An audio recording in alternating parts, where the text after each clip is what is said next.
Sa datos ng BIFAR, mahigit 275,000 metric tons ng fishery products ang nanggagaling sa West Philippine Sea kada taon. Katumbas ito ng halos 7% ng production sa buong bansa.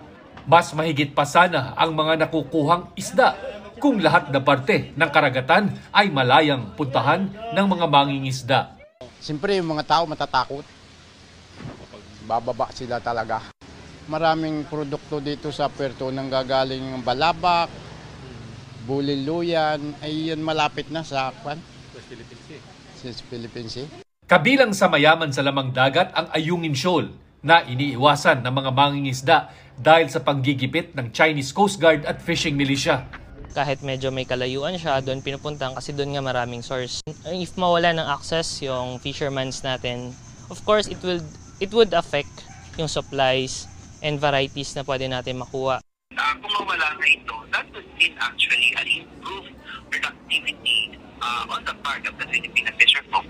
Pero hindi lang tensyon sa West Philippine Sea ang banta roon, kundi anumang hakbang ng tao na pwedeng makasira sa kalikasan. Sa bahaging ito ng Palawan halimbawa, may mga nakalbo ng bakawan. Proteksyon pa naman yan ng iba't ibang uri ng lamang dagat at iba pang hayop. Proteksyon din sana ng mga komunidad. Sa huli, hindi lang teritoryo ang dapat ipagtanggol, kundi mismong kalikasan.